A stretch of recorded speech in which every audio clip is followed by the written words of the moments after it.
Hello, नमस्कार, आदाब, सत श्री अकाल और अस्सलाम वालेकुम। मैं हूं मोहम्मद अहमद काज़मी, लेकर आया हूं ख़ास एपिसोड। आपका खैर मकदम, वेलकम और स्वागत है।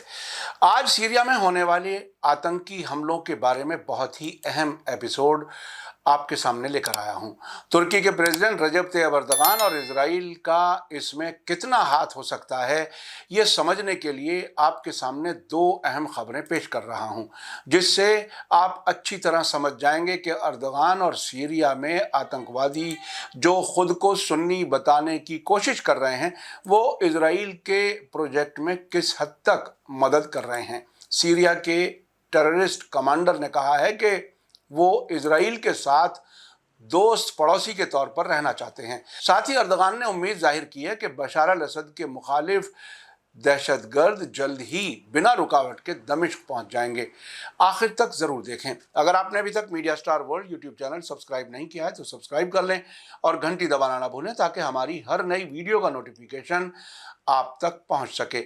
आज का ये एपिसोड दिल संभाल करके समझिएगा, देखिएगा और खुले जहन से गौर कीजिएगा कि आखिर क्या क्या हकीकतें आपसे छुपाई जाती हैं। तुर्की के प्रेसिडेंट रजब तैयब एर्दोगान ने सीरिया में बदलते हालात पर चिंता जताते हुए कल कहा कि उन्हें उम्मीद है कि सीरियाई विद्रोही, जिन्हें वो रेबल्स कहते हैं, जो असद सरकार के खिलाफ जंग लड़ रहे हैं, अपनी बढ़त को कायम रखेंगे। हालांकि उन्होंने ये भी कहा है कि इन विद्रोही ग्रुप्स में, यानी बागियों के अंदर मौजूद कुछ दहशतगर्द ग्रुप्स की सरगर्मियां भी उनके लिए चिंता बढ़ा रही हैं। कल जुमे की नमाज के बाद एर्दोगान ने मीडिया से बात करते हुए कहा कि तुर्की करीब से इस टकराव पर नजर बनाए हुए है। उन्होंने कहा कि मकसद दमिश्क है। हमें उम्मीद है कि ये हमला, ये कैंपेन बिना किसी रुकावट के जारी रहेगी। हालांकि उन्होंने ये भी कहा कि कुछ ऐसे ग्रुप्स की मौजूदगी जो टेररिस्ट माने जाते हैं, हमारे लिए चिंता का विषय है। हमने प्रेसिडेंट असद से इस बारे में बात की है। ये बहुत ही अहम है। आपको मैं याद दिला दूं कि रजब तैयब एर्दोगान ने गाजा जंग शुरू होने से भी पहले सीरिया के प्रेसिडेंट से मुलाकात की ख्वाहिश जाहिर की थी और कहा था कि आइए बैठिए, कुछ मामलात हल कर लें। और उस पर बशार अल असद ने कहा था कि बातचीत के लिए मुलाकात तब होगी जब पूरे सीरिया से गैर मुल्की फौजें, जिसमें तुर्की का बड़ा हिस्सा है, वो साफ नहीं हो जाती, वो वापस नहीं चली जाती। अब वो कह रहे हैं कि प्रेसिडेंट असद से हमने इस बारे में बात की है। एर्दोगान ने साफ किया कि तुर्की ने इस साल के शुरुआत में असद से राब्ता करके एक दहाई से चल रहे तनाव को ख़त्म करने की कोशिश की थी। उन्होंने कहा कि हम चाहते हैं कि इलाके में स्टेबिलिटी आए, लेकिन जो हालात हैं वे हमारे दिल को बेचैन कर रहे हैं।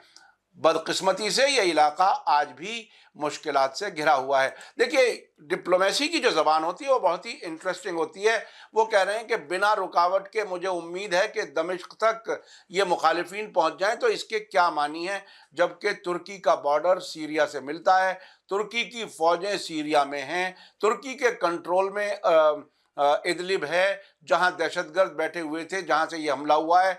और अब एर्दोगान कह रहे हैं कि हमें उम्मीद है कि बिना किसी रुकावट के ये लोग जो बशार अल असद हुकूमत के मुखालिफ हैं, वो दमिश्क तक पहुंच जाएंगे। यानी वो तख्ता पलट चाहते हैं सीरिया के अंदर। सीरिया में मौजूद जो मुखालिफ ग्रुप्स हैं, ख़ास तौर से सीरियन फ्री आर्मी FSA, इस जंग का अहम हिस्सा बताई जा रही है। वो भी एक बड़ी दिलचस्प खबर आई है। टाइम्स ऑफ इसराइल के मुताबिक फ्री सीरियन आर्मी ने 2011 में शुरू हुई जद्दोजहद पर अपनी मजबूती दिखाई थी और इसे सीरियाई फौज से अलग हुए सुन्नी सिपाहियों ने कायम किया था, जिसका मकसद बशार अल असद सरकार को हुकूमत से हटाना और एक डेमोक्रेटिक और सेकुलर सीरिया को बनाना था। FSA यानी फ्री सीरियन आर्मी के कमांडर ने टाइम्स ऑफ इसराइल से बातचीत में कहा है कि उनका मकसद हमेशा से नेशनलिस्ट रहा है, यानी कौम परस्त रहा है। उन्होंने ये भी कहा है कि हमारा मकसद असद सरकार को गिराना है और एक ऐसे सीरिया को कायम करना है जहां हर शख्स के हुकूक का एहतराम किया जाए। हमने हमेशा एक डेमोक्रेटिक और सेकुलर सीरिया का सपोर्ट किया है। इस कमांडर ने टाइम्स ऑफ इजराइल से कई बहुत ही अहम बात की हैं। आगे जरा सुनते रहिएगा, बहुत ही अहम बातें खुल करके आ रही हैं, जिसमें बाकायदा खुल करके इजराइल और जो तुर्की में आतंकवादी हैं उनके ताल्लुकात बहुत साफ झलक रहे हैं।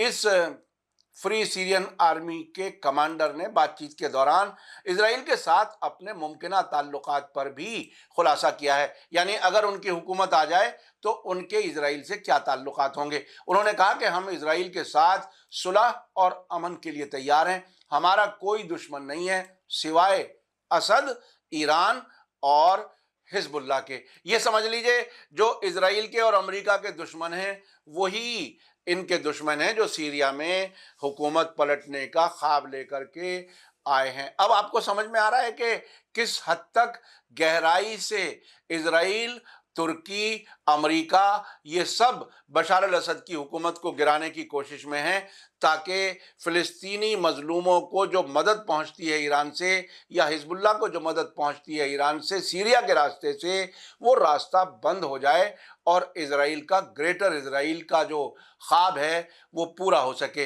इस फ्री सीरियन आर्मी के कमांडर ने यह भी कहा कि इजराइल को असद हुकूमत के खिलाफ एक साफ रुख अपनाना चाहिए और ये यकीनी बनाना चाहिए कि ये इलाकाई स्टेबिलिटी में मददगार साबित हो। उन्होंने आगे कहा, इजराइल को एड्रेस करते हुए कहा कि उन्होंने कहा कि ये ताकतें, ये फोर्सेस जो हैं वो आपके लिए भी खतरा बन सकती हैं, यानी ईरान, हिजबुल्लाह और असद की हुकूमत। आगे टाइम्स ऑफ इजराइल के मुताबिक इस कमांडर ने बताया कि असद हुकूमत के गिरने के बाद जो शिद्दत पसंद ग्रुप्स हैं उन पर दबाव डाला जाएगा कि वे अपने नज़रिए को बदलें और एक सियासी धारा में शामिल हो जाएं। उन्होंने कहा कि एक बार असद सरकार गिर गई तो हमें HTS यानी हयात तहरीर अल शाम जैसे शिद्दत पसंद ग्रुप्स को मेन स्ट्रीम में लाने के लिए काम करना होगा।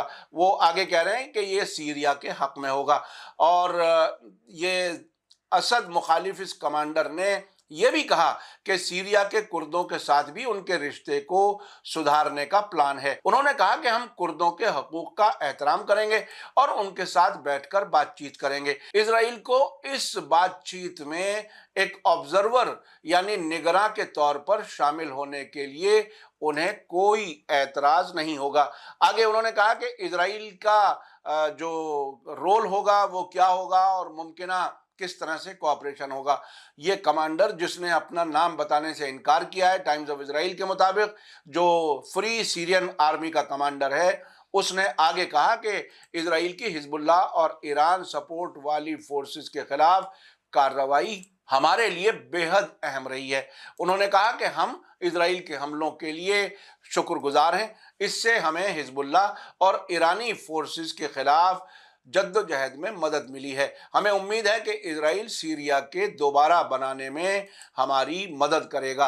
आगे कमांडर से जब पूछा गया कि ये जो विद्रोही, जो असद मुखालिफ ग्रुप्स हैं, वो कब तक दमिश्क तक पहुंच सकते हैं, तो उन्होंने कहा कि हमारी ये जद्दोजहद तब तक अधूरी रहेगी जब तक हम दमिश्क में असद सरकार को हुकूमत से नहीं हटा देते। ये सिर्फ वक्त की बात है। यानी यहाँ दोनों एक ही किस्म की बात कर रहे हैं। अर्दगान कह रहे हैं कि हमें उम्मीद है कि बहुत बहुत जल्दी बग़ैर रुकावट के ये जो मुखालिफिन हैं ये दमिश्क पहुंच जाएंगे। और ये फ्री सीरियन आर्मी का कमांडर टाइम्स ऑफ इजराइल को बता रहा है कि हमारा काम उस वक्त तक अधूरा है जब तक हम दमिश्क में पहुंचकर तख्ता पलट नहीं कर देते। आपने देखा कि किस तरह से रजब तैयब अर्दगान, जो पूरी दुनिया के मुसलमानों के खलीफा बनने का ख्वाब देख रहे हैं, साथ साथ वो इजराइल के लिए, अमेरिका के लिए और ईरान के खिलाफ और फ़िलिस्तीनी मजलूमों के खिलाफ किस हद तक वो सरगर्म हैं, वो आपके सामने आ गया। और जो ये दहशतगर्द सीरिया में हैं, उनके इजराइल के साथ कितने अच्छे रिलेशंस हैं, कितना अच्छा तालमेल है कि उनका मीडिया बग़ैर नाम छापे उनके कमांडर का एक इंटरव्यू छापता है बाकायदा। आज की इस वीडियो में आपको ये बात साफ हो जानी चाहिए جب تک مسلمانوں کے بیچ اتحاد کی بات نہیں ہوگی، اور جس طرح سے غازہ جنگ میں جس طرح سے اتحاد کا ماحول بنا تھا وہ اتحاد باقی رہنا چاہیے، اور یہ کسی کو سنی بنا کر کے پیش کر دیں، کسی کو شیعہ بنا کر کے پیش کر دیں اور دنیا بھر میں ٹکراؤ پیدا کر دیں یا اتحاد ختم کر دیں، تو اس میں دشمن طاقتیں ہی کامیاب ہوں گی۔ یہ ایپیسوڈ بہت ہی اہم تھا، میں نے ذرا جلدی میں یہ کیا ہے۔ مجھے امید ہے کہ آپ کو یہ ویڈیو اچھی لگی ہوگی۔ آپ بتائیے میڈیا سٹار ورلڈ کی یہ پیشکش کیسی لگی، کمنٹس میں ضرور لکھیں۔